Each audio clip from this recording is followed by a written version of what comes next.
naipit at nadaganan sa naganap na stampede sa isang train station sa India. Kamustahin po natin ang sitwasyon sa istasyon at ang kondisyon ng mga tao roon mula sa mga detalye ng balitang ibabahagi maya-maya.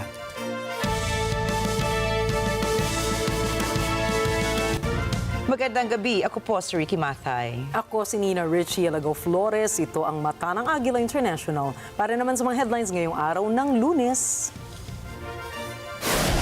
Estados Unidos, iginiit na pawang pangdepensa lamang ang mga military exercises sa Pilipinas. India at Pilipinas inaasahan na papasok sa panibagong arms deal. Group of 7 nations pinangunahan ang pagbuo sa isang peace deal sa pagitan ng Russia at ng Ukraine. Kentucky nagdeklara ng state of emergency dahil sa bagyo. At Syrian national na nanaksak ng isang 14 anyos na lalaki sa Austria, arestado.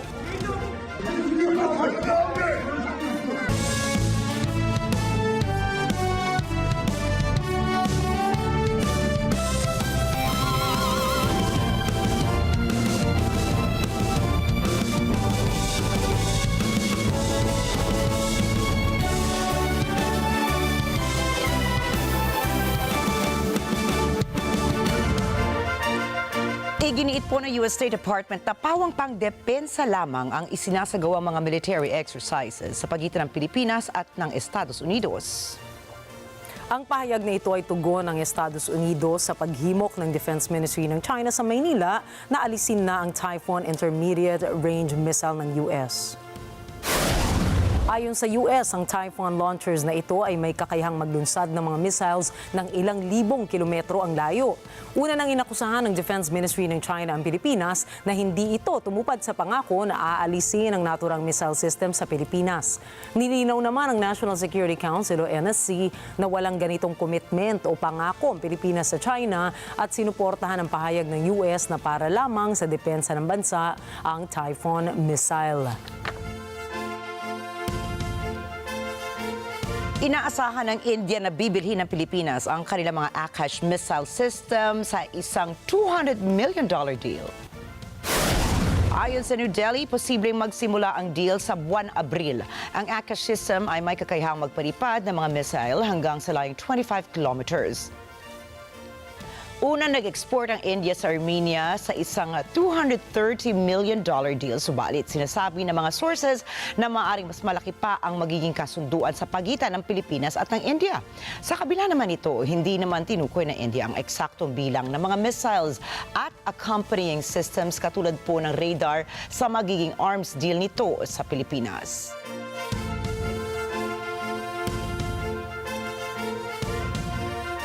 Mas pinalakas na kooperasyon sa dairy sector sa pagitan ng Pilipinas at France. Ito ang ipinamalita ng Department of Agriculture o DA matapos ang signing of Memorandum of Understanding sa pagitan ng National Dairy Authority at Phylum Sari. Ayon sa ahensya, nagkasundo ang dalawang bansa para magsagawa ng feasibility study para sa Philippine Dairy Project. Ang feasibility study na ito ay popondahan sa pamamagitan ng grant mula sa FASEP ng gobyerno ng France. Inaasahan na sa ilalim ng Philippine Dairy Project ay magkakaroon ang Pilipinas ng isang dairy farm na kayang magproseso ng hanggang 10 metrikong tonelada ng milk o ng raw milk araw-araw. Naniwala naman ang Agriculture Department na mas mapapadali ang kasunduan ng pagtatayo ng mga milk collection center gayon din ng milk processing facility sa mga piling lugar sa buong Pilipinas.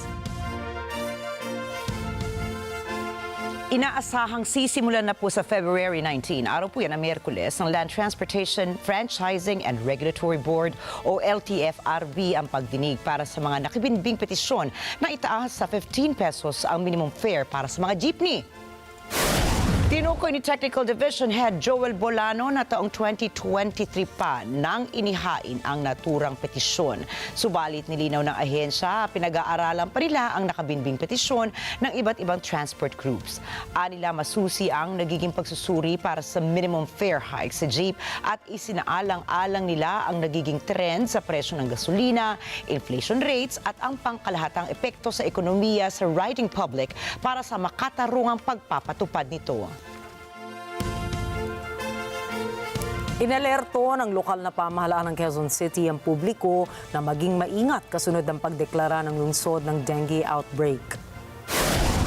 Sa tala kasi ng pamahalaan ng Quezon City, umabot na sa 10 ang namamatay dahil sa dengue at 8 rito ay mga menor de edad simula pa noong buwan ng Enero ngayong taon. Habang nasa 1,769 naman ang naitalang kabuuang bilang ng dengue cases sa lungsod. Kaya bilang hakbang para makontrol ang bilang ng nagkakasakit ay inatasan ng pamahalaang lungsod ang nasa 100 at 42 mga barangay captains na magsagawa ng cleanup drive at mosquito fogging. Hinikayat din ng publiko na linisin ang kanilang tirahan para hindi pamugaran ng mga lamok. Samantala, para matulungan ang mga posibleng dengue patients ay naglagay na rin ang lokal na pamahalaan ng Fever Express lanes sa mga health facilities para tiyakin ang mabilis na aksyon para sa mga may sintomas ng naturang sakit. Asahan po ang halos nasa pisong taas presyo sa produktong petrolyo bukas, February 18, 2025. Pagpatak ng alas 6 sa umaga bukas ay patutupad na ng mga oil industry firms ang 80 sentimos na dagdag sa presyo kada litro ng gasolina at ng diesel. Habang 10 sentimos naman ang itataas sa presyo ng kada litro ng kerosene o gas. Nagkita si Foreign Affairs Secretary Rikki at US Secretary Marco Rubio sa sidelines ng Munich Security Conference 2025 sa Germany. Tinalakay at pinagtibay ng dalawang lider ang kahalagahan ng development cooperation ng Pilipinas at ng Estados Unidos. Napag-usapan rin ni Manalo at Rubio ang ugnayan ng kani-kanilang bansa pagdating sa ekonomiya at seguridad. Gayunman ay kinilala pa rin ng Pilipinas na ang bagong administrasyon ng Washington ay nasa proseso ng pagkumpleto ng pagsusuri sa mga gawain ng mga development agencies. Matatandaan na noong January 20 ay nag-anunsyo ang Estados Unidos ng isang 90-day review ng foreign aids nito. Kabilang ang Pilipinas sa mga bansang apektado ng US foreign aid pause. Sa isang advisory ay pinalalahanan ng Department of Energy o DOE ang mga providers ng electric vehicle charging stations na magsumite ng annual reports. Dapat nila na iulat ng mga EV charging station providers ang lahat ng installations nito bago matapos ang buwan ng Pebrero. Binanggit din sa advisory na kinakailangan ding isumite ang reports sa unbundling of charges para sa mga DOE-registered stations. Nabanggit ng ahensyang dapat ipadala ang mga isinumiteng report sa Electric Vehicle Industry Management Division sa pamamagitan ng online platform nito. Dati nang inatasan ni Pangulong Ferdinand Marcos Jr. ang DOE at iba pang ahensyang pagtuunan ng pansin ang paghahanap ng paraan upang mapababa ang gasto sa produksyon, financing at dapat din anyang singilin ang charging infrastructure upang matiyak ang pag-unlad ng EV industry.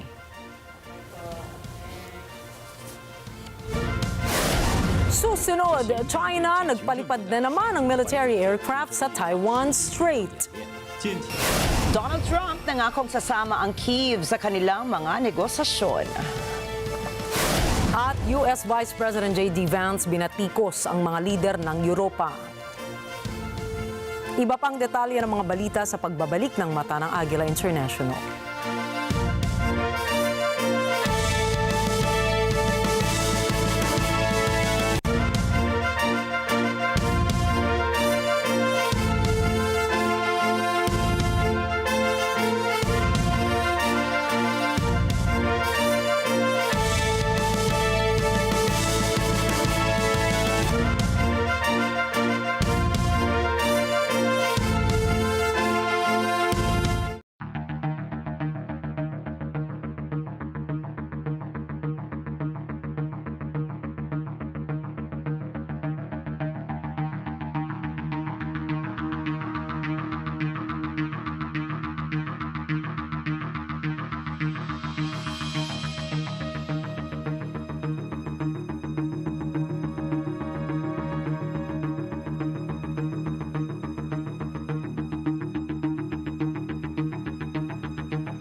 signal to the world we are open for business. Open for Business with Cesar Vallejos. Every Sunday, 9 p.m. Sunday 25.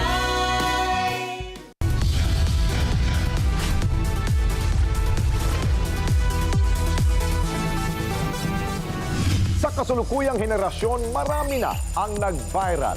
Dahil po yan sa kanilang ginagawang pagtulong sa kapwa. Pero mas marami ang tumutulong kahit walang nakakakita. Kaya naman kung ikaw ay may kilala na grupo o individual na may natatanging pagresponde sa lipunan at maging sa kalikasan, mag-text lamang sa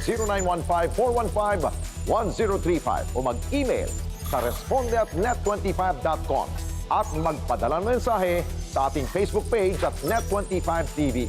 Baka kayo na ang susunod nating Certified Key Responder. Let's get together. Sunday 25. Sunday 25.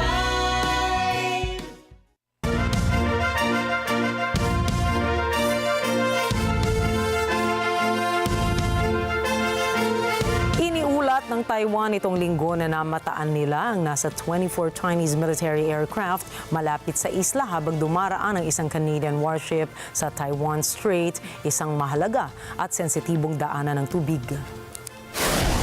Ang pagdaan ng Canadian naval vessel ay ang unang transit nito ngayong taon ayon sa pahayag ng Ministry of Foreign Affairs ng Taiwan. Nangyari ito ilang araw matapos dumaan ang dalawang barko ng Estados Unidos sa Strait. Ang Taiwan Strait ay madalas tinatawid ng Estados Unidos at mga kaalyado nito upang patibayin ang estado nito bilang isang international waterway na naghudyat ng pagkagalit ng China. Maaalala na inaangkin ng Beijing ang Taiwan bilang bahagi ng teritoryo nito kahit hindi nito pinamumunuan ng bansa at patuloy na nagbabanta na sasakupin ito gamit ang puwersa ng militar. Kinumpirma ng Ministry of Foreign Affairs ng Taiwan na ang HMCS Ottawa, ang isang Halifax-class frigate ng Royal Canadian Navy, ay dumaan sa Taiwan Strait noong February 16. Nababatid na binanggit ng Canada na ang nais itong suportahan ay ang kalayaan, kapayapaan at bukas na kalakalan sa Taiwan Strait. Bilang tugon sa pagdaan ng Canadian warship, iniulat ng Ministry of National Defense ng Taiwan na nagsagawa ang China ng Joint Combat Readiness Patrol sa paligid ng isla gamit ang 24 aircraft, kabilang ang mga fighter jets at drones, pati na rin ang mga military vessels. Iniulat din ng mga Taiwanese media na habang dumaraan ang Canadian warship, nagradyo umano ang militar ng China at nagbabala sa barko na magbago ng ruta. Samantala, ayon sa datos mula sa Ministry of National Defense ng Taiwan, nasa 62 na Chinese military aircraft ang kanilang namataan malapit sa isla sa dalawang nakaraang araw kasabay ng pagdaan ng mga US ships. Ang pinakabagong mga hakbang ng Estados Unidos sa Taiwan Strait ay nagmarka ng unang pagkakataon mula noong panahon ng administrasyon ni US President Donald Trump kasunod ng pahayag ni Trump at Japan Prime Minister Shigeru Ishiba na tinutulan nila ang anumang pagtatangkang baguhin ng status quo ng Taiwan Strait sa pamamagitan ng puwersahang pananakot rito. Kinundina ng militar ng China ang paglalayag ng isang barkong pagdigma ng Canada sa Taiwan Strait. Sinabi ng People's Liberation Army Eastern Theater Command na ang ginawa ng Canada ay nagdulot ng gulo at nagpahina sa kapayapaan at katatagan ng Taiwan Strait. Inanunsyo rin ng China na high alert ang kanilang puwersa sa lahat ng oras upang labanan ang lahat ng mga banta at provokasyon. Paminsan-minsan ay dumaraan ang US Navy at mga barko ng Canada, Britain at France sa Taiwan Strait na itinuturing nilang isang international waterway.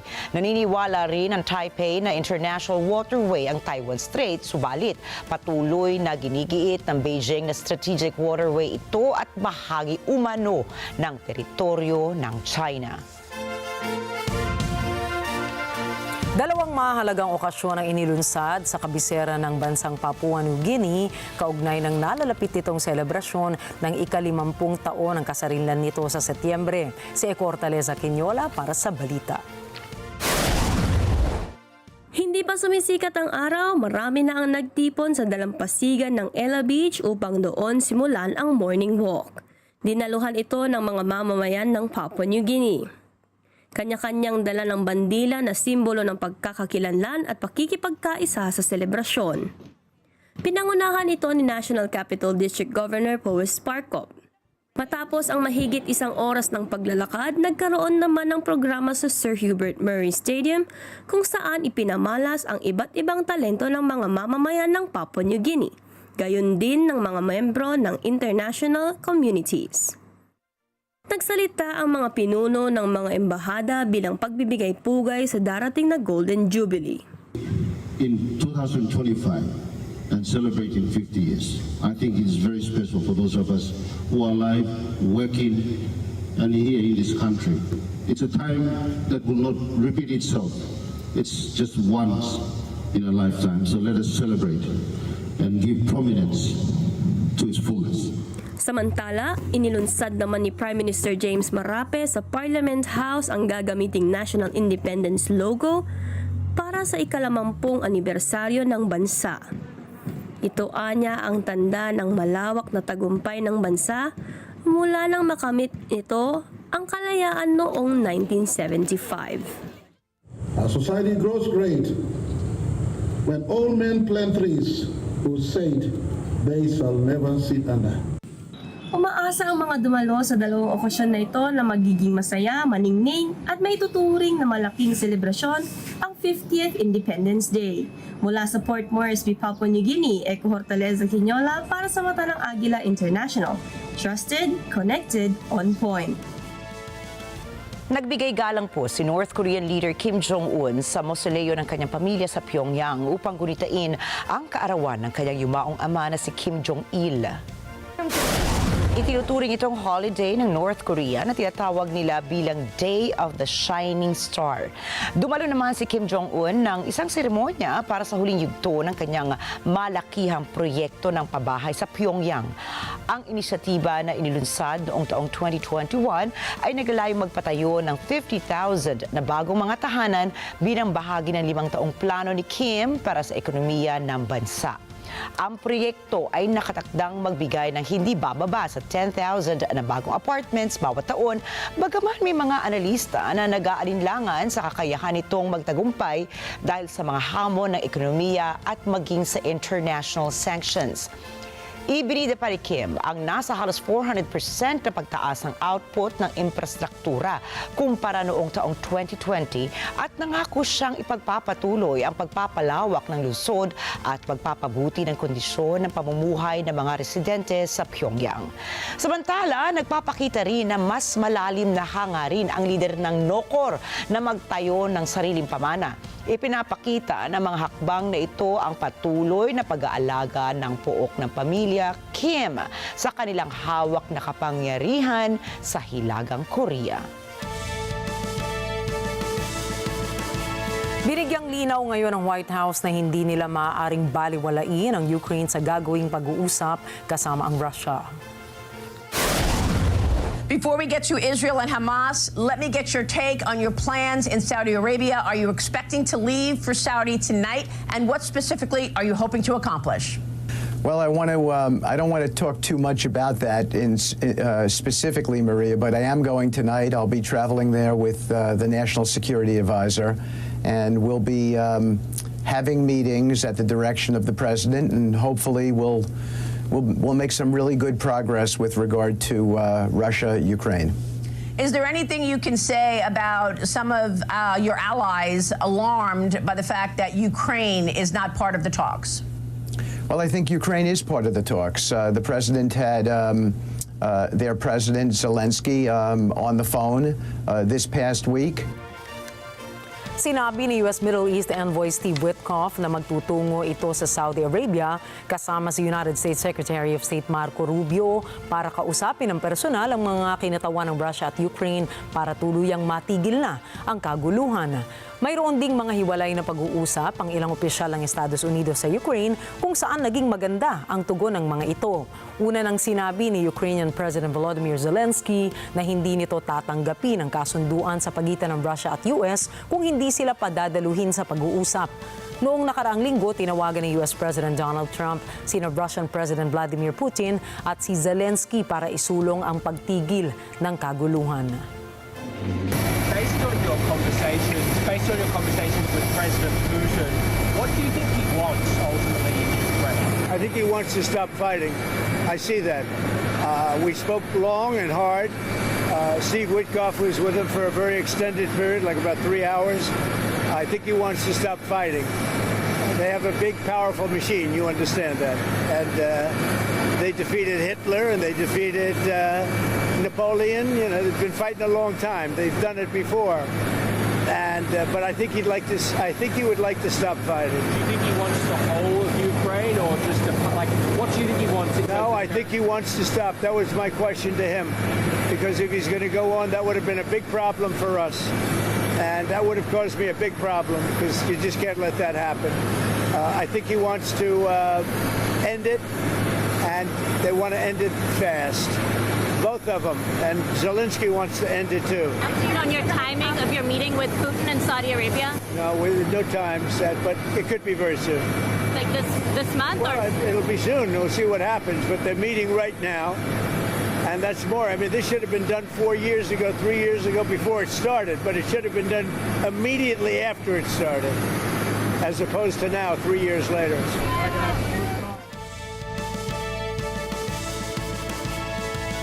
Sinabi ng Ukraine na wala sa draft minerals deal ng Washington ang proteksyong hinahanap ng Kyiv. Ito po ay sa gitna ng usap-usapan na plano umano ng Estados Unidos na makinabang sa yamang mineral ng Ukraine kapalit ng seguridad nito. Narito po ang mga balita mula kay Rose Papa Angeles. Nagsalita si Pangulong Volodymyr Zelensky ukol sa banghay o draft mula sa Washington ukol sa minerals deal na binubuo nito sa Ukraine. Ani Zelensky, hindi nilalaman ng draft ang mga probisyong hinihingi ng Kiev ukol sa seguridad ng bansa.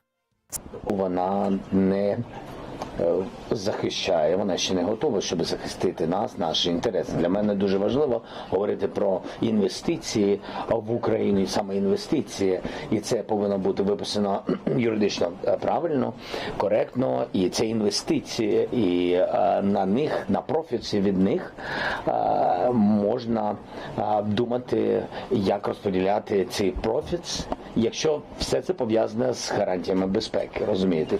І цього зв'язку я поки що в документі не бачу. Samantala, ayon naman sa tatlong sources, inialok ng US sa draft na aangkinin nito ang 50% ng kritikal na mineral ng Ukraine. Na ayon din sa sources ay hindi pinirmahan ni Zelensky. Makikita sa mga negosasyon kung gaano kaselan ang tubig diplomatiko na dapat languyin ni Zelensky upang makuha ang suporta ni US President Donald Trump. Kabilang na ang paggaranti ng seguridad ng Ukraine pagkatapos ng gyera. Noong Miyerkules, inihain ni US Treasury Secretary Scott Bessent ang isang draft deal sa pagbisita nito sa Kiev. Ito ay matapos ibigay ni Zelensky ang mga probisyon na hanap nito kapalit ng mga mineral na posibleng magsilbing puhunan kapalit ng proteksyon ng Estados Unidos. Binigyan din ng grupo ni Zelensky na hanap nila ang garantiya ng US na pipigilin ng Russia na pasuking muli ang Ukraine sakaling magkaroon nga ng peace deal. Rose Papa Angeles para sa mata ng Agila International, trusted, connected, on point. Nagkasundo ang G7 foreign ministers na patuloy na buuin ang matatag na kasunduang pangkapayapaan para sa Ukraine. Nais po ng mga lider na magkaroon ng matibay na seguridad para sa Ukraine at parusa naman sa Russia sakaling sumira ito sa peace deal. Rosel Ferre po para sa balita niyan.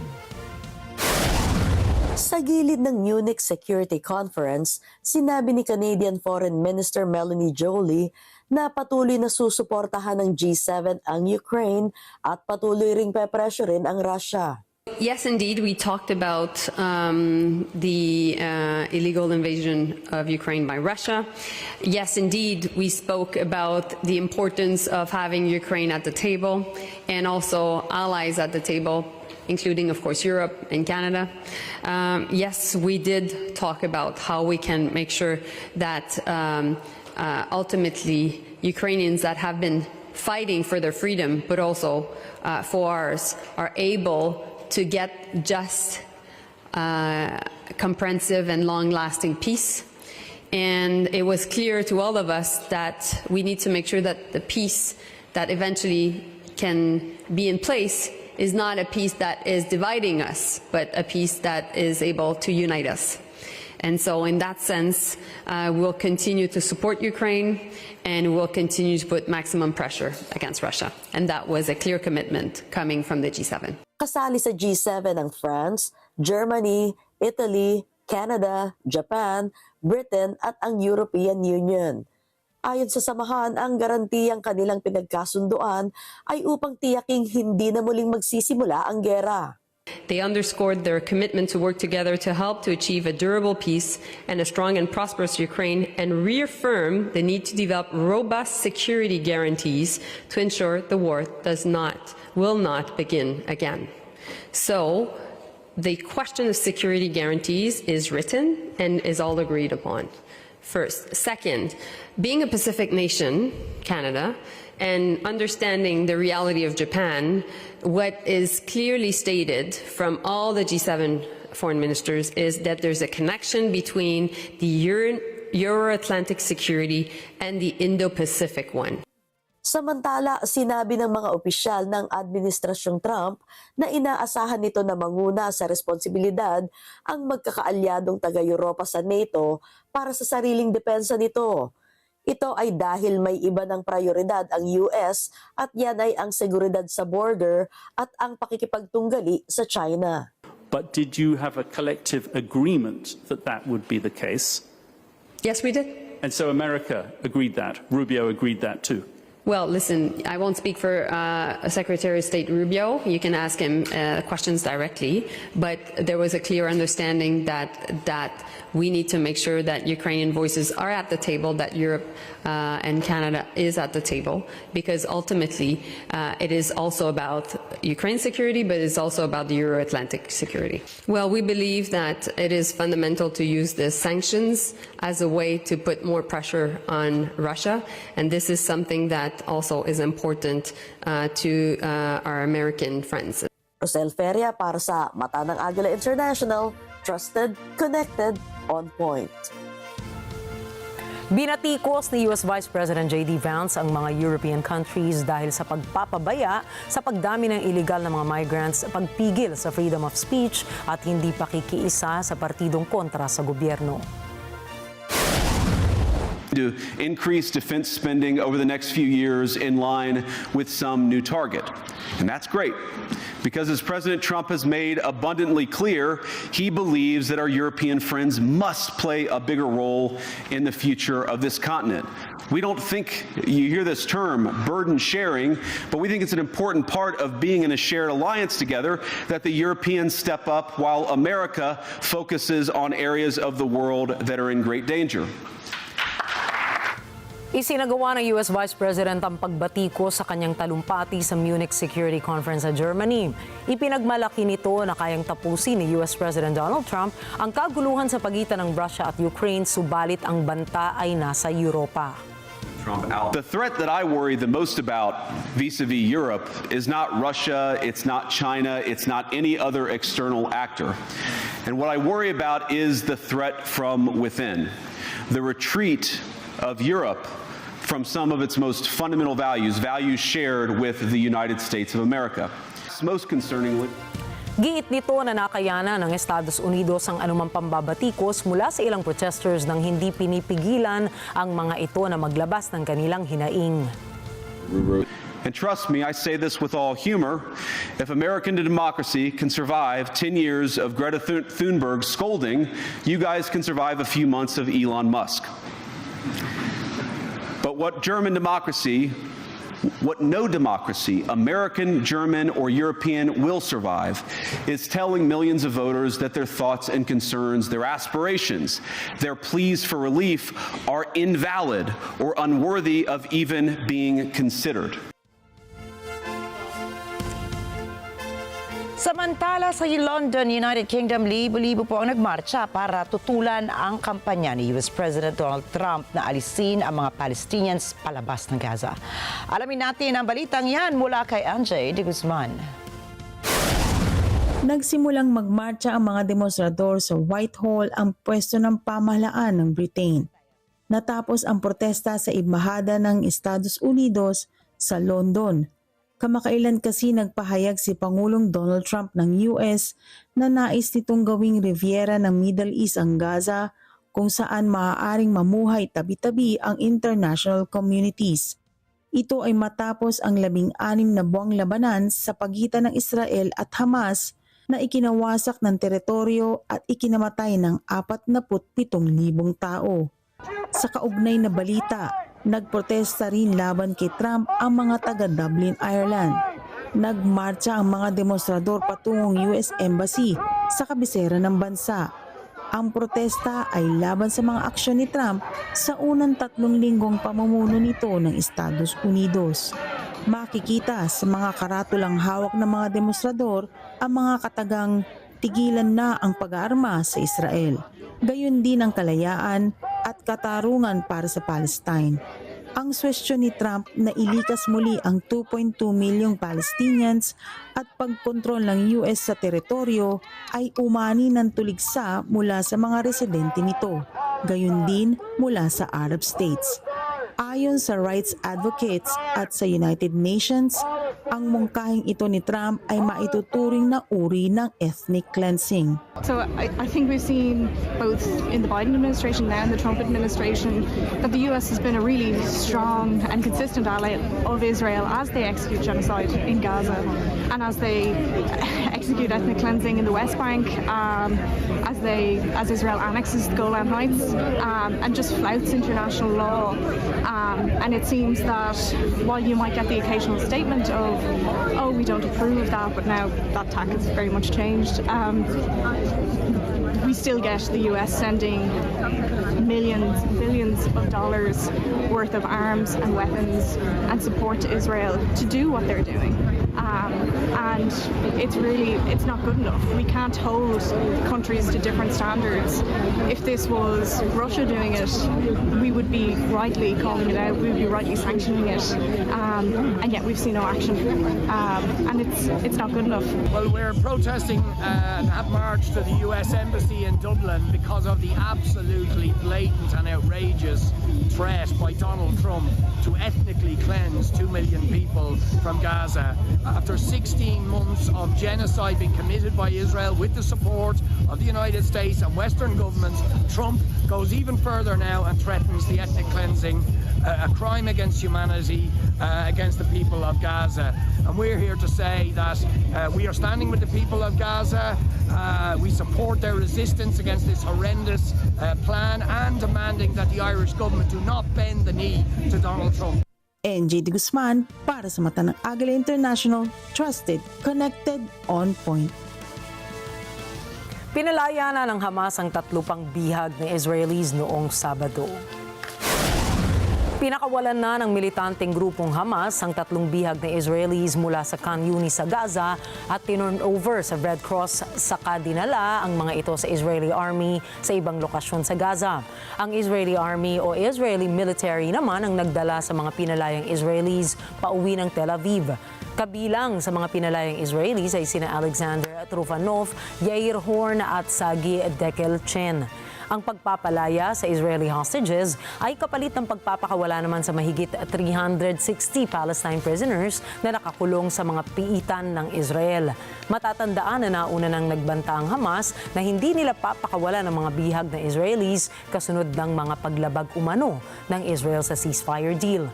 Nagbanta naman ang Israel na kung hindi papalayain ang mga bihag ngayong araw, ipagpapatuloy nito ang pag-atake sa Gaza. Sa New York, umamin ng guilty sa state court para sa kasong fraud ang dating advisor ni US President Donald Trump na si Steve Bannon. Ito po ay kaugnay pa rin ng kanyang fundraising campaign para sa bakod ng border ng US sa Mexico. Ana Cui para sa balitang yan. Umamin ng guilty ang 71-year-old na si Steve Bannon sa isang bilang ng panloloko. Agad na sinentensyahan si Bannon ng 3 taong conditional release. Nakaiwas ito ng pagkakakulong. Sinampahan si Bannon ng money laundering at pakikipagsabwatan o conspiracy. Inakusahan din ito ng panloloko sa donors noong 2019 na nag-ambag ng higit sa $15 milyong sa isang pribadong fundraising drive. Ito ay tinawag na "We Build the Wall" noong unang termino ni Trump sa White House. Bahagi ng sentensya ni Bannon na hindi na ito maaaring bumahagi sa anumang New York nonprofit sa loob ng 3 taon. Bawal rin itong gumamit o magbenta ng donor data na nakuha bilang bahagi ng scheme. Sa ilalim ng isang akusasyon mula sa tanggapan ni Manhattan District Attorney Alvin Bragg, unang tinanggihan ni Bannon ng bintang at nakatakdang litisin sa Marso. Hindi nagsalita si Bannon sa korte bukod sa pag-amin ng guilty at nauunawa nito ang kanyang mga karapatan.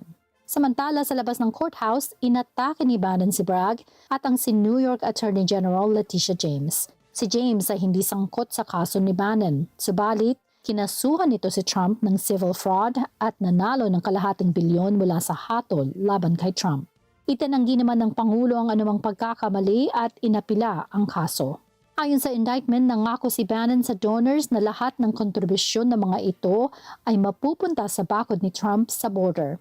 Subalit, itinago ni Bannon ang papel nito sa pagdadala ng libu-libong pondo sa hepe ng proyekto na si Brian Kolfage. Si Kolfage ay isang decorated U.S. Force veteran na nangakong hindi tatanggap ng anumang sweldo. Umamin ng guilty si Kolfage noong April 2022 sa federal fraud at tax charges. Nagsisilbi ito ngayon ng 4 na taon na sentensya sa kulungan. Hindi maaaring i-pardon ni Trump si Bannon sa reklamong isinampa ni Bragg dahil ito ay sa antas ng estado. Ana Cui para sa mata ng Agila International, trusted, connected, on point. Susunod, hindi bababa sa 18 katao patay matapos mag-stampede sa India. Cristiano Ronaldo tinaguri ang highest-paid athlete of 2024. At Orlando Magic star Mac McClung, isa ng 3-time Slam Dunk Championship winner. Mga detalye po ng mga balita niyan at iba pa sa pagbabalik ng Mata ng Agila International.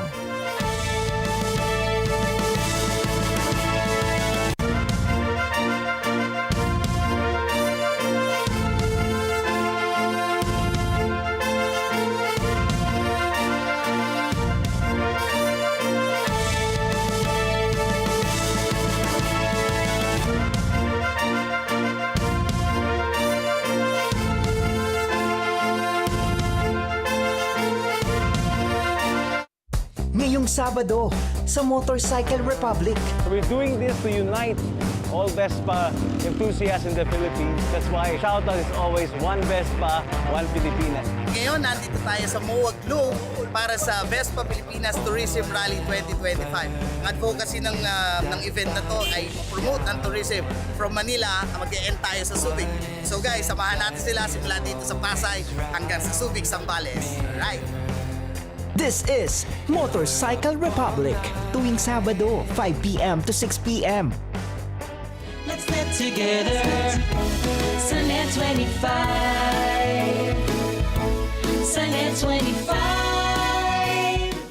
Kada mustahan na may kasamang pasampol na pangmalakasang kantahan, kasama mga espesyal na bisita ang magpapasaya ng iyong umaga.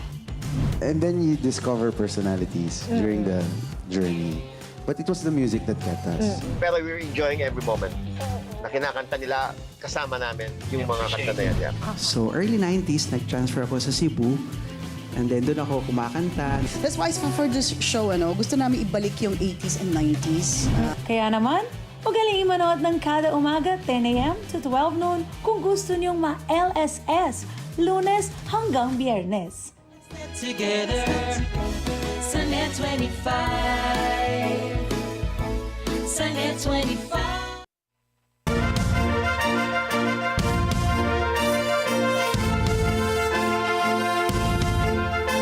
Nagbabalik ang Mata ng Agila International at sa pagpapatuloy po ng ating mga balita ngayong gabi.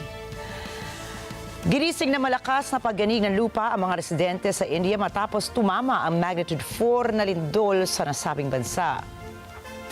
Ayon sa National Center for Seismology, namataan ang epicenter ng lindol sa lalim na 5 kilometro malapit sa syudad ng Daulacuan. Inalerto naman ng Delhi Police ang publiko at pinayuhan na tumawag sa emergency helpline na 112 sa oras ng emergencies. Hinikayat naman ni Prime Minister Narendra Modi ang publiko na maging mahinahon sa lahat ng oras at sundin ang mga safety precautions tuwing may lindol. Tiniyak din ni Modi na nakabantay ang mga otoridad sa sitwasyon at kaagad na re-responde ang gobyerno sa mga maaapektuhan ng lindol. Nagdeklara naman ang Kentucky ng state of emergency dahil sa malawakang pagbaha sa lugar bunsod ng bagyo. Kinumpirma ni Governor Andrew Beshear na 8 katao na ang nasawi dahil sa kalamidad habang higit sa 1,000 rescue operations na ang naisagawa ng mga emergency responders sa estado. Ayon sa National Weather Service, higit sa 6 na pulgada ng ulan ang bumuho sa central at eastern regions ng Kentucky. Dahil dito, maraming mga kalsada at gusali ang nalubog sa tubig baha.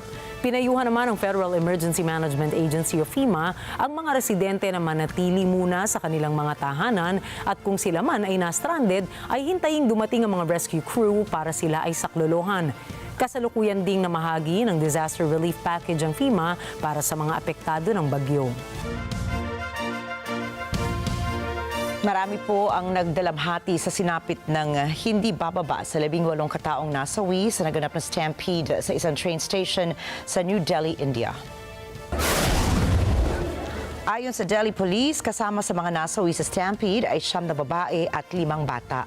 Anila naganap ang trahedya bandang 10:00 ng gabi nitong Sabado nang naipon ang malaking bilang ng mga tao sa istasyon dahil sa naging delay sa biyahe ng 2 tren.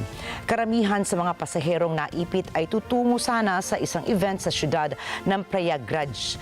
Ipinahayag naman ni Union Minister of Railways Ashwini Vaishnaw ang kanyang pagkalungkot sa sinapit ng mga biktima. Sinabi rin ng opisyal na tutulong ang buong team nito sa mga apektado ng insidente. Anya, may 4 na tren ang dumating sa istasyon para gamitin sa paglikas ng mga tao roon. Samantala, ipinabot naman ni Indian Prime Minister Narendra Modi ang kanyang pakikiramay sa mga pamilya ng mga nasawing biktima at kinumpirma nga mag-aabot ito ng tulong pinansyal para sa mga ito. Takot ang nadama ng mga residente ng Villach, Austria matapos ang knife attack na ikinasawi ng isang menor de edad at ikinasugat naman ng 5 iba pa. Patay sa tadtad ng saksak ang 14 anyos na lalaking biktima matapos sugurin ng isang Syrian national na may dalang folding knife. Hinala ng pulisya may kaugnayan ang suspect sa isang terrorist group. Tinawag naman ni Austrian Interior Minister Gerhard Karner na isang Islamist attack ang trahedya. Sa kabila nito, pinasalamatan naman ni State Governor Peter Kaiser ang food delivery company worker na isang Syrian din na tumulong para mapigilan ang suspect. Dahil dito, inatasan ni Karner ang mga operatiba na magsagawa ng mass screening without a cause sa mga tao dahil hindi patiyak ang pagkakakilanlan ng suspect. Napag-alaman din na may residence permit ang suspect pero hindi nilinaw ng otoridad kung gaano na ito katagal na nananatili sa Austria.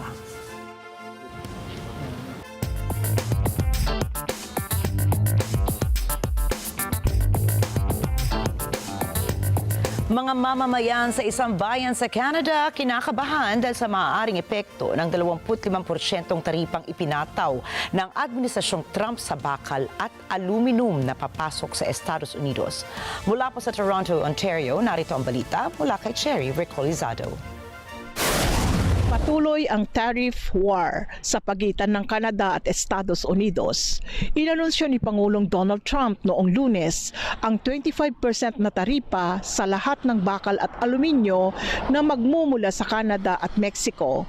Ito ay karagdagang alalahanin para sa maraming negosyo sa buong bansa. Ayon kay Dennis Darby, Pangulo at CEO ng Canadian Manufacturers and Exporters, ang Canada ang pangunahing pinagkukunan ng bakal at aluminyo ng Amerika. Dagdag pa ni Darby, dapat magtulungan ang Canada at Estados Unidos upang mabawasan ang mga imports at pagdepende nila sa China. Ang Hamilton, isang lungsod sa Ontario, ay isa sa mga pangunahing sentro ng paggawa ng bakal at pinakamalaking tagagawa ng flat steel sa Canada. Ayon sa alkalde ng Hamilton, magdudulot ng pagkakagulo ang bagong taripa at posibleng magresulta ito sa pagkawala ng mahigit $1 bilyong sa ekonomiya. Ayon sa US Census Bureau, noong nakaraang taon nag-export ang Canada ng $24.4 billion na halaga ng aluminyo at bakal sa Estados Unidos. Kaya't ang Canada ang maituturing na pangunahing supplier ng Amerika pagdating sa mga materyales na ito. Cherry Recolisado, Toronto, Ontario, para sa Net25 News.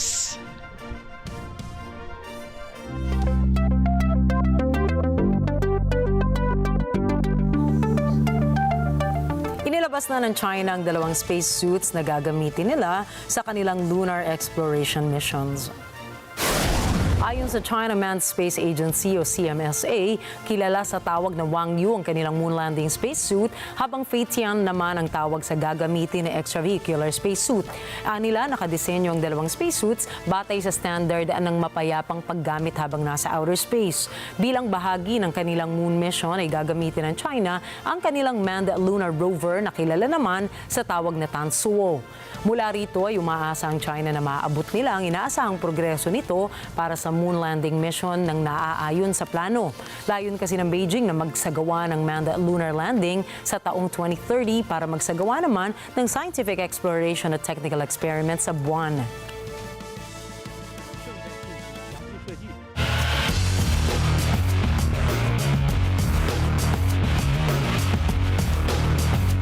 Nanguna si football star Cristiano Ronaldo sa highest paid athletes noong taong 2024. Base sa datos ng Sportico, kumita ng $260 million ang atleta, subalit sa nasabing listahan ay walang mga babaeng atleta na nakapasok sa top 100. Nagmula ang kabuoang kita nito mula sa $215 million contract with winning bonuses po yan sa Al Nassr sa Saudi Arabia at sa Portugal national team. Mayroon din itong kita mula sa kanyang on-field endorsement na nagkakahalaga ng $45 million. Noong nakaraang taon ay siya ang unang taong nagtala ng 900 career goals at mula nang lumipat sa Saudi Arabia ay nagtala ng 82 goals sa 90 na laro. Pumangalawa naman po sa kanya si NBA star Stephen Curry na mayroong estimated $153.8 million na kita ng nakaraang taon.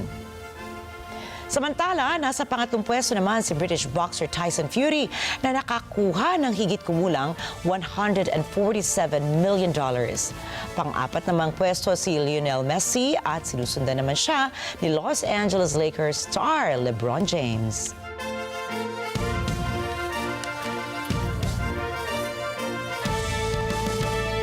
Nagwagi sa 2025 Slam Dunk Contest ng NBA si Orlando Magic star Mac McClung.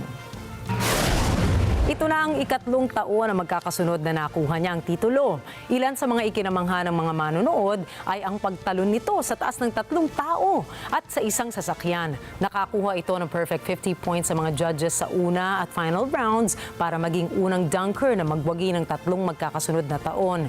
Kapantay na niya ngayon si Nate Robinson na tanging 3-time slam dunk winner.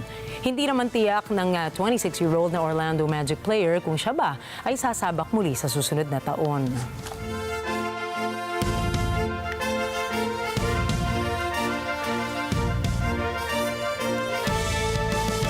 At usapang NBA pa rin po dahil tinanghal naman si Miami Heat star Tyler Herro bilang 3-point shooter ng 2025 NBA All-Star Game. Tinalo nito si Buddy Hield ng Golden State Warriors sa score na 24-23. Siya ang pang-5 Heat player na nakakuha ng titulo na una nang nakuha ni James Jones noong taong 2011. Sinabi ni Herro na naging maswerte lamang ito sa kanyang tira at hindi niya inasahang matatalo niya si Hield na siyang nagkampiyon naman noong taong 2020.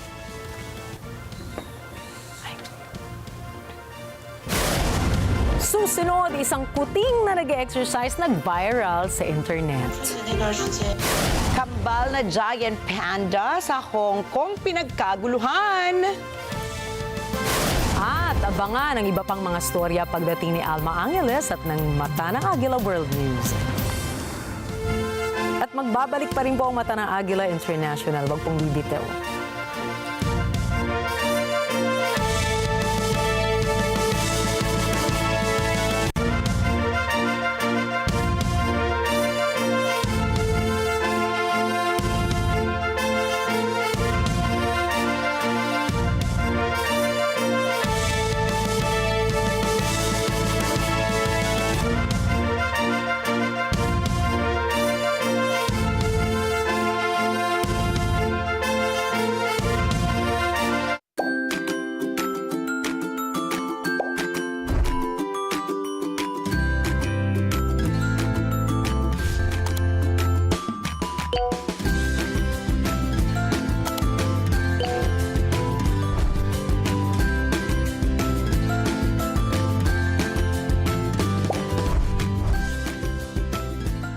Ang mga maiinit na balita at rumaratsyad ang usapan ng bayan. ihahatid namin sa 100%!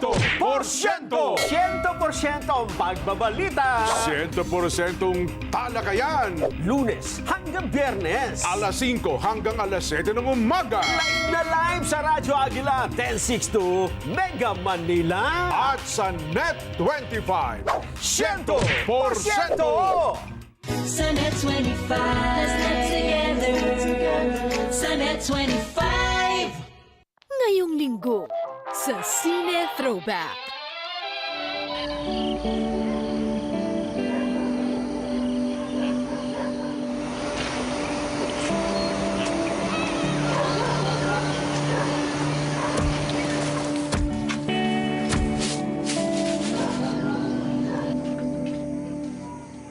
Kulang to pambili ng bini para sa susunod na taon.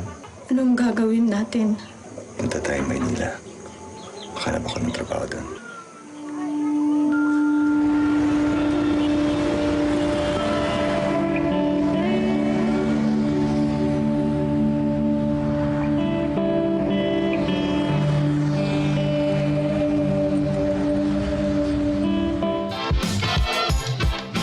Ngayong linggo, alas 12 ng tanghali. Dito lang sa Net 25. Let's get together. Sa Net 25.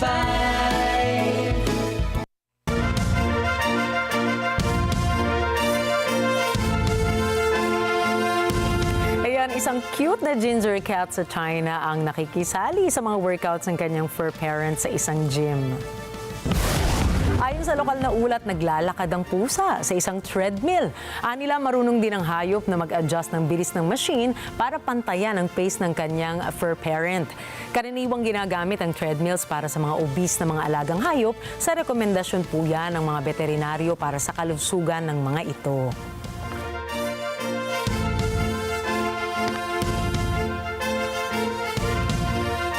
Ang cute naman nun.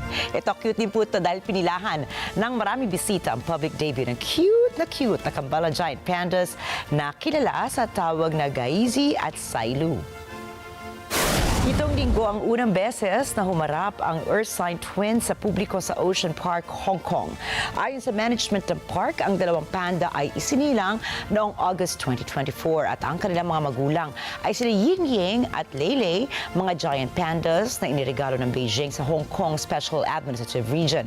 Kasabay ng public debut ng kambal na panda ay inilunsad din ng management ang naming competition para opisyal ng pangalanan ang dalawang cubs. Hinikayat ang lahat ng residente sa Hong Kong na makiisa sa ganitong event at mag-suggest ng pangalan na babagay sa pisikal na anyo ng mga panda. Inaasahan naman na ilalabas ang resulta para sa naming game sa gitna ng taong 2025.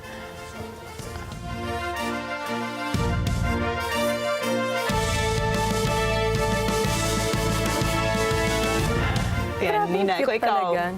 Pero may nickname na sila ngayon, no? Pero hindi pa pala official. Oo. So, ayan, free pa yung publiko na magbigay ng mga suggestions. Ang cute, di ba?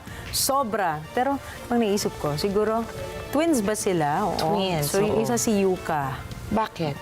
Kasi yung isa si Liptos. So, Yuka, Liptos, mga ganun pag natawa.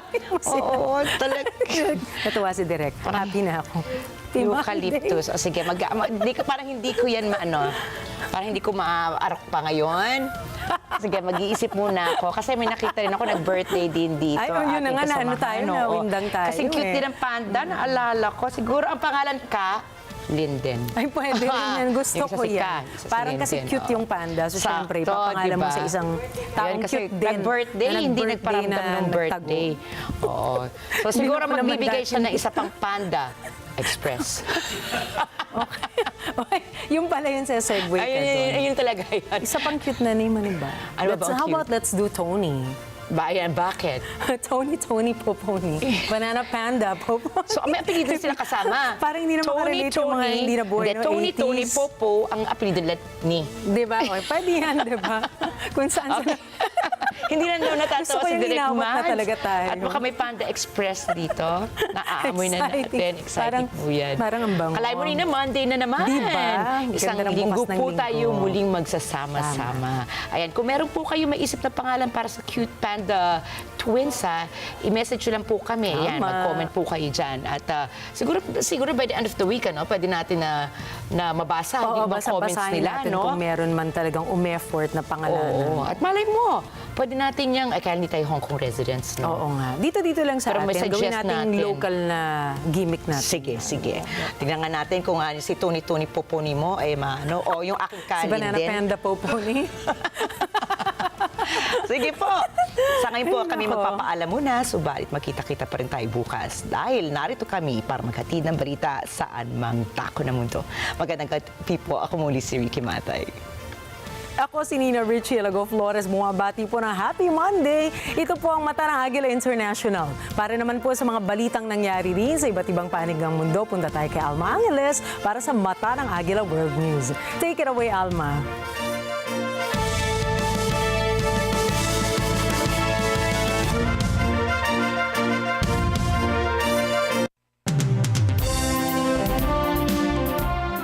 Thank you, Nina and Rikki. Good evening, everyone. I'm Alma Angeles for Net25 World News. On tonight's headlines. Winter's deadly wrath leaves at least 11 people dead after a powerful storm system raced across several states. Unfortunately, this disaster is taking a toll in terms of human life. Even with the incredible response that we've seen, we can confirm that we've lost at least 8 Kentuckians. Tensions are rising between Washington and Beijing tonight over changes to U.S. policy language on Taiwan. The State Department has quietly removed key wording from its website about not supporting Taiwan independence, prompting a sharp rebuke from China. We urge the U.S. side to correct its mistakes immediately, earnestly abide by the One China principle and the 3 Sino-U.S. joint communiques. And the news starts now.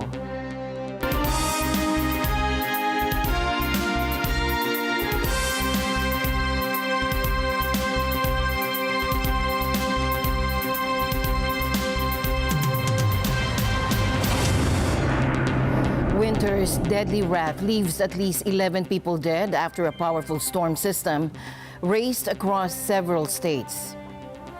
Kentucky is bearing the brunt of this devastating weather system, where flash flooding has turned roads into rivers. Take a look.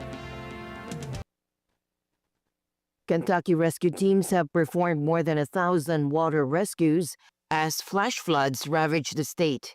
The death toll there stands at 8, including a mother and her 7-year-old child. Kentucky Governor Andy Beshear warns the situation is still dire. The governor is also urging residents to stay off the roads. Officials are calling this one of the most serious weather events in a decade. Unfortunately, this disaster is taking a toll in terms of human life. Even with the incredible response that we've seen, we can confirm that we've lost at least 8 Kentuckians due to this weather event. We believe this number is going to grow. We hope it doesn't grow quickly or grow much larger, but one way that you can help us out to ensure we have as few fatalities as possible is don't get on the roadways. The storm's path of destruction extends beyond Kentucky. In Atlanta's Grove Park neighborhood, a man died when a massive tree crashed through his roof while he was sleeping. First responders say the tree's size complicated the rescue efforts. The system has left more than 500,000 customers without power across 9 states. And now utility crews face a new challenge, restoring power in record low temperatures. In Atlanta, the threat is shifting from wind to dangerous cold. Temperatures are expected to plunge into the teens and even single digits in some areas, raising new concerns about icy roads and burst pipe. Tensions are rising between Washington and Beijing tonight over changes to U.S. policy language on Taiwan. The State Department has quietly removed key wording from its website about not supporting Taiwan independence, prompting a sharp rebuke from China. Now, Beijing is demanding the U.S. correct its mistakes after discovering the altered language in what American officials call a routine website update. The changes go beyond just removing that single face. The updated fact sheet now highlights Taiwan's involvement in Pentagon technology projects and support Taiwan's participation in international organizations where applicable.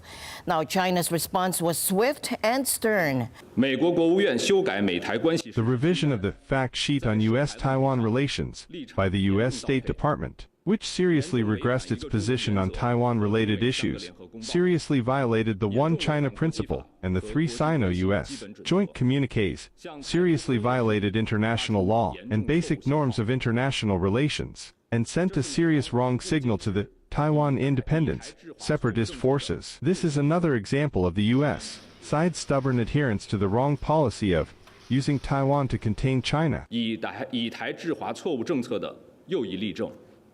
urge the U.S. side to correct its mistakes immediately, earnestly abide by the One China principle and the 3 Sino-U.S. joint communiques, handle the Taiwan issue with great caution, stop using Taiwan to contain China, stop escalating the substantive relationship between the U.S. and Taiwan, stop helping Taiwan expand its international space, stop condoning and supporting Taiwan independence, and avoid causing further serious damage to Sino-U.S. relations and peace and stability in the Taiwan Strait.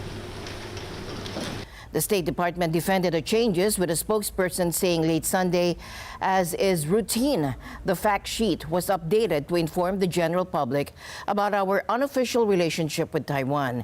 They also emphasized that America's fundamental position hasn't changed, adding the U.S. remains committed to its One China policy. Taiwan's government welcomed the revision. Foreign Minister Lee Chia-lung expressed appreciation over what he called the support and positive stance on U.S.-Taiwan relations. The dispute highlights the delicate balance in U.S.-Taiwan relations. While America has no formal diplomatic ties with Taiwan, it remains the island's strongest international supporter and is legally bound to help Taiwan defend itself. Taiwan maintains it's already an independent nation, officially the Republic of China, dating back to 1949, when its government fled the mainland following defeat in the Chinese Civil War. Meanwhile, an analyst noted that the change reflects a shift in priorities from the Trump administration. Take a look. What's written on the website has been said by members of both parties. There's nothing new there. No statements that are new. It's new for the State Department to say that. So you have to ask yourself the question, why is the State Department saying that? And I think it speaks to a little bit of a difference of the function of the State Department under a Trump administration.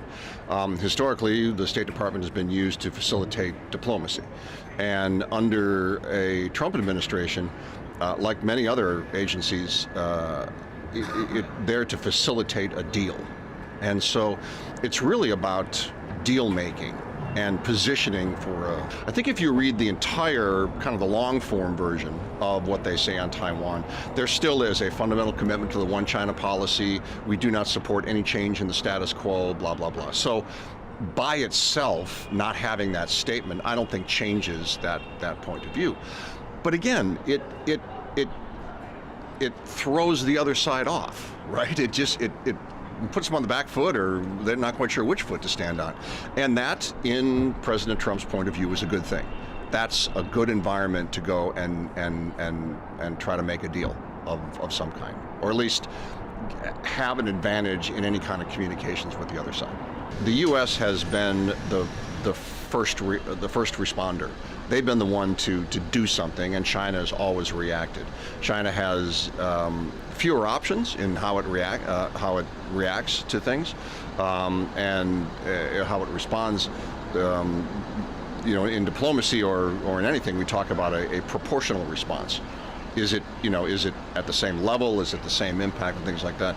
And again, because of China's connection with the U.S., connection with the economies of the NATO bloc, they can't necessarily be exactly proportional in that sense. So their response to a widespread tariff could be limitations on certain things, targeted tariffs, things like that. I think they're going to be very careful. The Taiwan Strait does not belong to China, and any attempts to create tension threaten global security. Now, that is according to the island's defense ministry, saying this today after Beijing criticized Canada for sailing a warship through the sensitive waterway. Take a look. Just days after 2 U.S. Navy ships completed the controversial passage through the strait, a Canadian warship has now made the same journey, drawing sharp reactions from Beijing. The American vessels, the destroyer USS Ralph Johnson and the survey ship USNS Bowditch, conducted a north-to-south transit earlier this week. It marked the first such mission since President Trump took office. The U.S. Navy defended the passage with Indo-Pacific Command spokesperson Commander Matthew Comer stating the transit occurred through a corridor in the Taiwan Strait that is beyond any coastal state's territorial seas. Within this corridor, all nations enjoy high seas freedom of navigation. China's military immediately dispatched forces to the area, warning that the U.S. action sends the wrong signals and increases security risks. And now tensions are escalating further. Taiwan's defense ministry reports tracking 41 Chinese military aircraft, 9 Chinese vessels, most concentrated in the strait and off Taiwan's southwest coast. And today, Taiwan issued its strongest statement yet, declaring the strait absolutely not within the scope of China's sovereignty. Their defense ministry warned that any attempts to create tension there threaten global security. The latest flashpoint involves the Canadian warship Ottawa. China's military accuses Canada of deliberately stirring up trouble, while Taiwan welcomes what it calls friendly and allied navigation through the waterway. While the Canadian military hasn't commended this monthly transit of Western warships has become a diplomatic stumbling block between China and the West, Beijing considers Taiwan its most important diplomatic issue. A major shift in U.S. policy towards Gaza, as Israeli Prime Minister Benjamin Netanyahu signals he's moving forward with President Trump's controversial proposal to relocate Gaza's Palestinian population. Secretary of State Marco Rubio and Prime Minister Benjamin Netanyahu appeared united on nearly every major issue, whether it was preventing Iran from going nuclear or determining Gaza's future. And both their words and their optics send a clear message about where the U.S.-Israel relationship stands. President Trump and I are working in full cooperation and coordination between us. This was Rubio's first trip to Israel as Secretary of State, and he wasted no time throwing his support behind Trump's once unthinkable idea, moving Gaza's 2 million residents elsewhere and turning the Strip into what he called the Riviera of the Middle East. The president's also been very bold about his view of what the future for Gaza should be. Not the same tired ideas of the past, but something that's new, bold, and something that frankly took courage and vision in order to outline. And it may have shocked and surprised many, but what cannot continue is the same cycle where we repeat over and over again and wind up in the exact same place. Prime Minister Netanyahu echoed Trump's tough talk. And just last week, the president warned that all hell would break loose if Hamas failed to release the hostages. We have a common strategy, and we can't always share the details of this strategy with the public, including when the gates of hell will be opened, as they surely will if all our hostages are not released until the last one of them. Meanwhile, despite coming dangerously close to collapse, the fragile ceasefire is still holding after Hamas freed 3 more hostages yesterday. I told Bibi, you do whatever you want because, my statement was they got to come back. Now, the reason I made that statement because they said they weren't going to deliver, they were not going to deliver the people that they said they were going to deliver, that they agreed to deliver. And they did agree to do that, but they broke that agreement. When I made the statement, they delivered everybody plus an American. Now, the good news is they look like they're in pretty good shape because the people from the week before didn't look like they were in good shape. They looked like Holocaust survivors, frankly. Horrible. Whatever happened to them was horrible. But that'll be up to Israel what the next step is, in consultation with me. So for now, the ceasefire holds, but with Netanyahu standing firm on Trump's Gaza plan and tensions still high, all eyes remain on what comes next. Israel has received a shipment of heavy Mk-84 bombs from the U.S. after President Donald Trump lifted a block imposed by Joe Biden's administration on their export. The shipment arrived on February 15 despite the ceasefire agreement being in place. Trump explained that he believes in peace through strength, which led him to lift the ban. Peace through strength. You understand that, right? It's called peace through strength. They contracted for those weapons a long time ago in the Biden administration, and then Biden wouldn't deliver the weapons.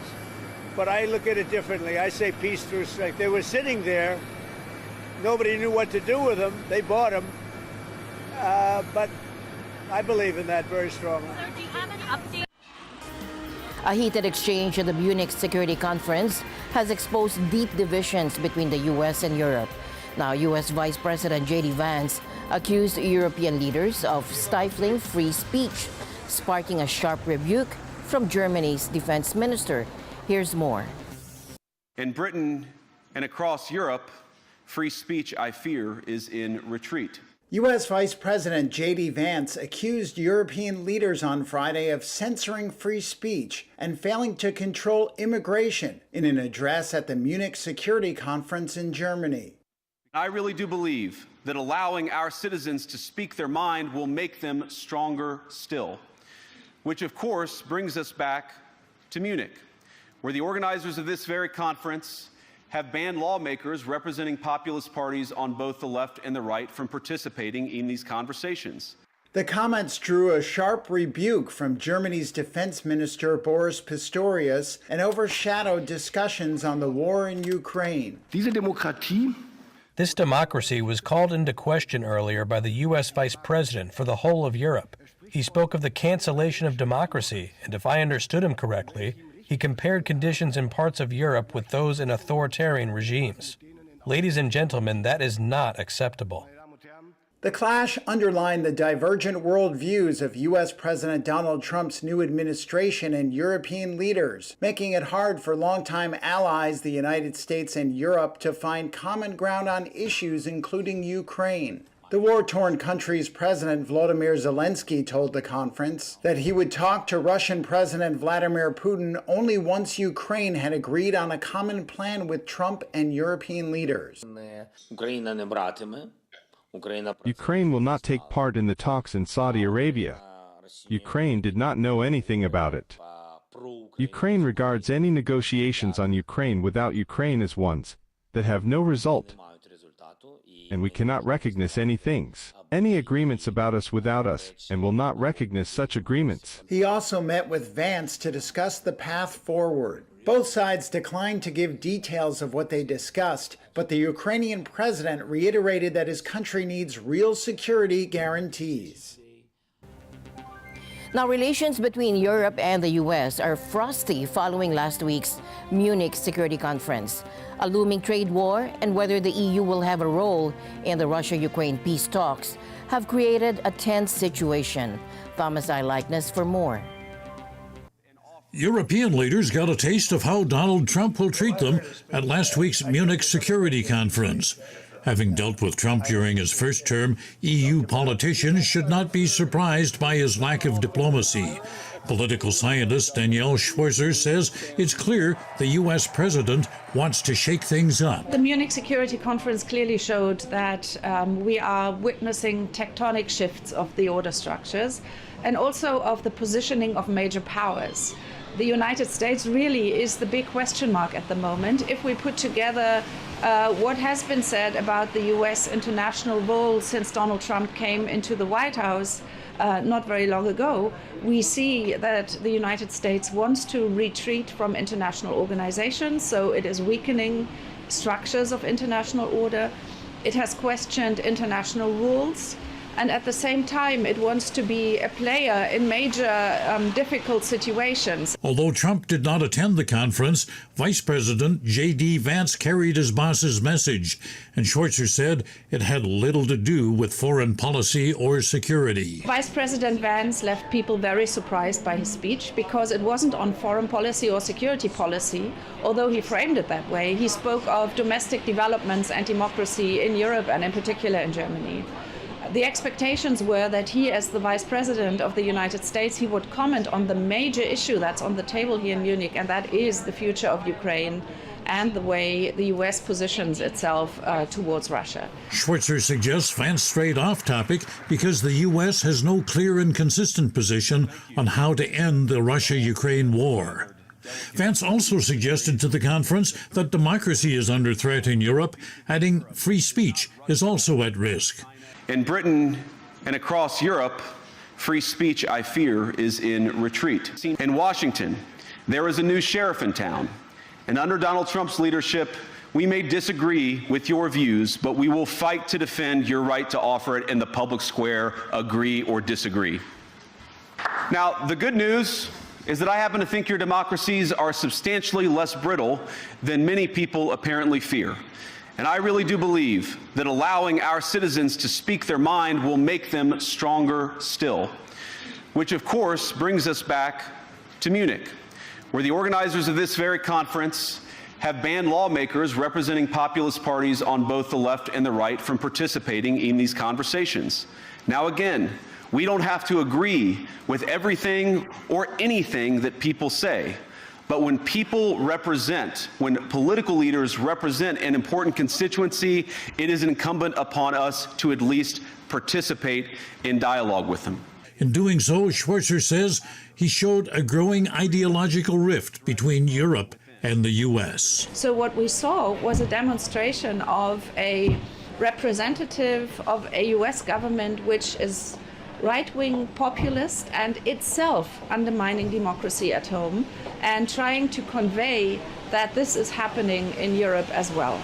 So he spoke about freedom of speech and what he meant was fighting back Russian disinformation. And these ways of turning around narratives I think is very dangerous and which explains why so many very prominent politicians very strongly pushed back. Schwarzer says the Trump administration appears to be building ties with far-right leaders across the EU, and she says this is an issue that could affect transatlantic relations going forward. The European Union really needs to make sure it is not split apart by the US administration.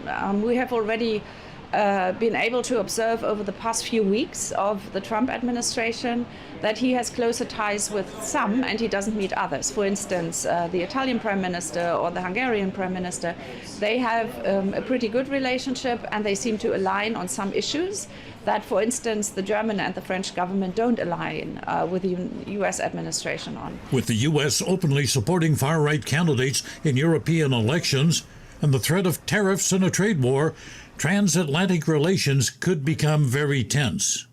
And then there's the matter of keeping Europe secure. Washington has said it remains committed to NATO, which has been the bedrock of European security for 3/4 of a century.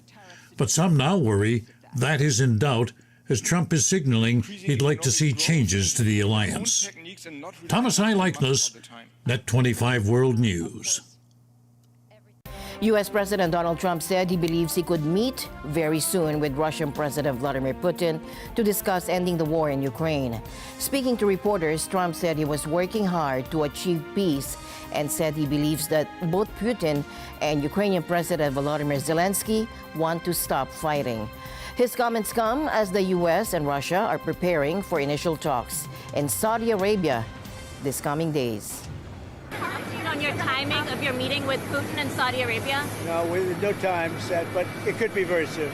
Like this month? Well, or? It'll be soon. We'll see what happens. But they're meeting right now, and that's more. I mean, this should have been done 4 years ago, 3 years ago, before it started. But it should have been done immediately after it started, as opposed to now, 3 years later.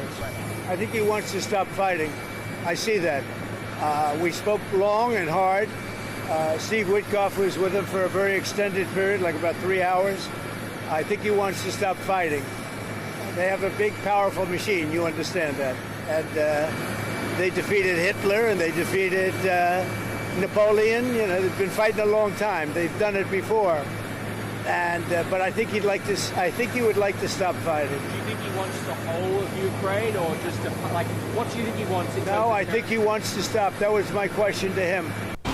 And the news continues here on Net 25. We'll be right back.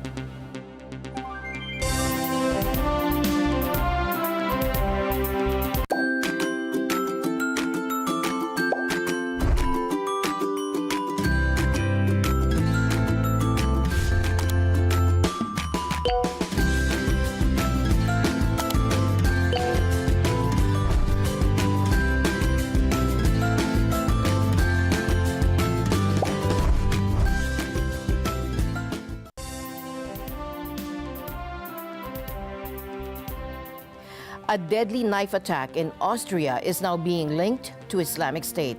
Authorities say the suspect, a 23-year-old Syrian asylum seeker, had sworn allegiance to the militant group before launching the attack.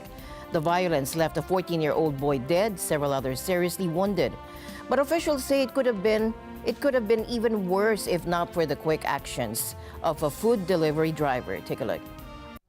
A Syrian asylum seeker who is suspected of carrying out a deadly stabbing attack in Austria had sworn allegiance to the Islamic State. That's according to the authorities, who also said that the 23-year-old man had been radicalized online.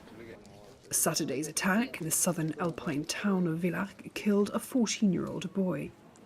5 other people were wounded, 3 of whom are in intensive care, according to the police.